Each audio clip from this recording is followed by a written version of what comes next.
Welcome back to the channel, Toyota Fanatic 81. In this video, I'm taking you through a step-by-step guide on how to change the rear shocks on your second generation Toyota Tundra.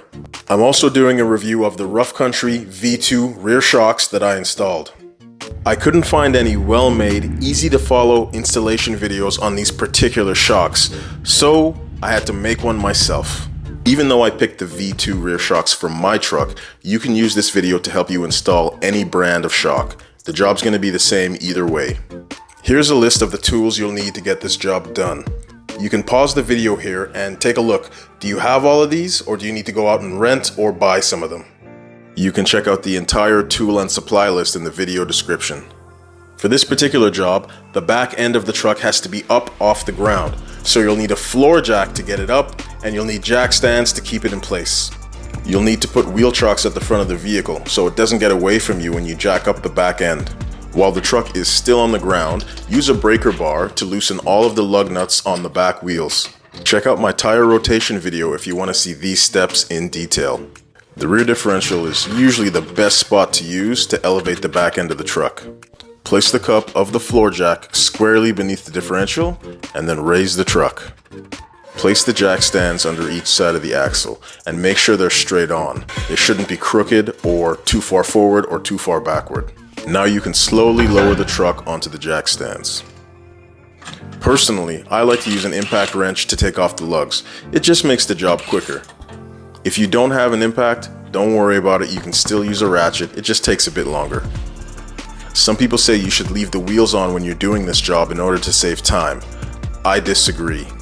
Believe me, you're going to want space to move around while you do this, and getting the wheel out of the way is a huge help. You can start by spraying penetrating lube on the nut at the top of the shock. Be as liberal with that lube as you want to be, because depending on where you live and how much humidity and salt is in the environment, that nut may have a lot of corrosion and rust on it. You're going to do the same thing with the nut and the bolt at the bottom of the shock. I actually used a lot more lube than I'm showing in this video. In order to loosen that nut at the top of the shock, you're going to have to make sure that the shaft of the shock doesn't turn with it. You can do this by taking a clamping tool, like these vice grips, and latching onto one of the metal discs that hold the grommets in place. Hold on to those vice grips and use a 19mm wrench to loosen that nut, but just loosen it, don't take it off all the way. Next, you're going to use a 17mm wrench and an impact gun with a 17mm socket on the end of it to remove the bolt at the bottom of the shock. Once you get the nut off of the bolt, wiggle the shock around until you can get the bolt out. With the bottom of the shock free, now it's time to remove that nut at the top. A stubby ratcheting wrench comes in real handy at this point.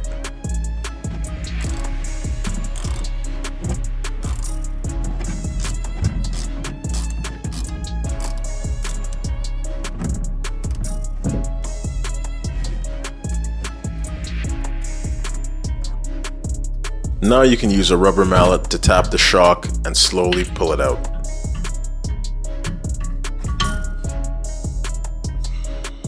Make sure to remove the remaining grommet and discs from the frame of the truck. When I put the two shocks side by side to compare them, I noticed that the body of the older N3 shock sits near the bottom, while the body of the newer V2 shock sits near the top. I think Rough Country knew it just looks better with the body on top than the shaft on top. Before the new shock goes onto the truck, it's got to be charged. And by that I mean compressing it all the way down and letting it expand completely. Once you've performed 4 or 5 compressions and expansions, that shock should be good to go. Of course, this takes a couple minutes. I just sped up the video. This next part is completely optional.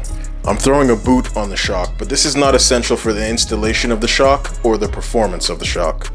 The boot creates a barrier between the shaft and the surrounding environment, so it helps prevent, or in most cases, slow down the corrosion of the shaft. As you can see here, it's fairly quick and easy to install. Another bit of preparation before the shock goes back on the truck is examining and cleaning the threads of the lower mounting bolt. You can use a small wire brush to do this.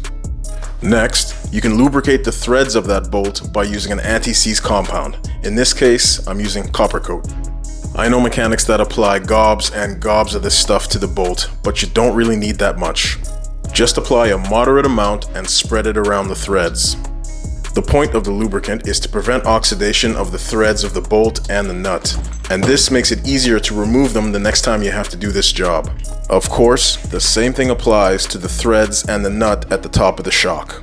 You'll need to apply anti-seize there as well, for the same reason.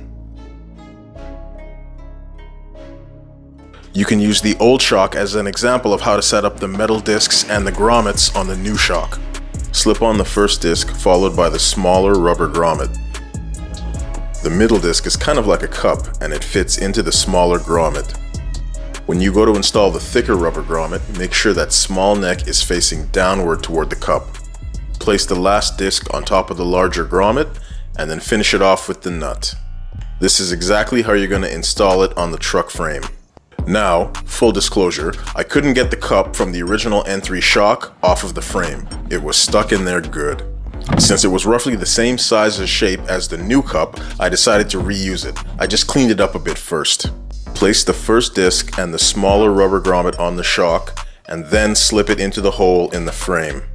Next would come that cup that sits in the middle. Of course, like I said, I'm keeping my old one. Place the larger rubber grommet down into the cup and make sure that thin neck on the grommet is facing downward.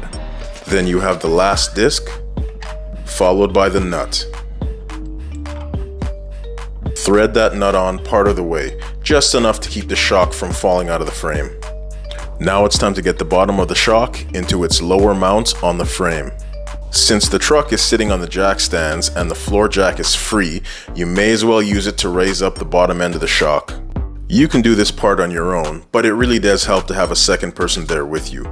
In this case, my wife is helping me with the jack while I steady the bottom of the shock into its mount. Of course, as you're doing this, make sure to watch your fingers at all times. Don't get them pinched anywhere.